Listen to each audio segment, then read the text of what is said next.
Lors du prochain conseil communal nyonnais, la municipalité soumettra au législatif un préavis concernant la seconde génération des mesures nyonnaises du projet d'agglomération Franco-Valdo-Genevois.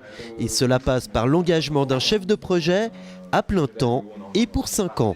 Un des critères de la Confédération, c'est que les projets démarrent en principe en 2018. Donc si vous voulez, pour être à la hauteur de cette exigence confédérale, le seul moyen d'y arriver, c'était par l'engagement d'un chef de projet dédié à la supervision de l'ensemble de ces projets, parce que là, nos propres forces ne suffiraient pas pour obtenir. Ça en vaut la peine, puisque sur les 10 millions qu'on peut aller chercher, on ne dépenserait que 8% pour ce chef de projet. Donc ça nous semble dans un ratio tout à fait raisonnable et responsable. 10 mesures, dont une déjà réalisée, ont été retenues par la Confédération, qui mettra donc sur la table 10 millions de francs pour un investissement total estimé à plus de 25 millions. Pour des mesures qui doivent accompagner l'essor du pôle urbain nyonnais et favoriser tout type de mobilité. Des mouvements simplement pour les voitures, c'est grosso modo 91 000 mouvements par jour.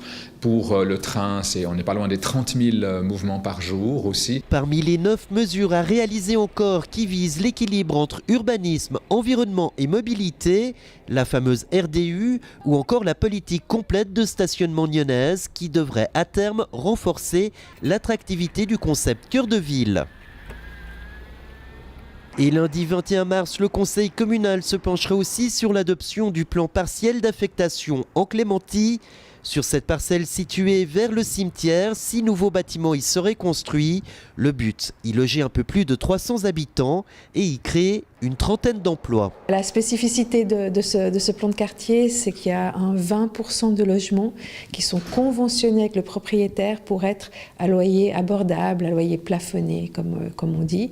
Et ça, c'est la deuxième fois qu'on le fait après le jardin du Couchon. C'est une politique publique de Nyon, vraiment typique de Nyon, où on conventionne avec les propriétaires privés pour qu'ils fassent du logement qui réponde aux besoins des Nyonnais. Plusieurs oppositions sont encore pendantes à ce plan partiel d'affectation, dont l'une portant sur un éventuel conflit d'intérêts de l'architecte en charge du projet, copropriétaire d'une parcelle voisine du périmètre de construction et sur laquelle ce projet aurait le moins d'impact. L'architecte qui était derrière le plan partiel d'affectation a par ailleurs des parcs propriétés dans une parcelle derrière.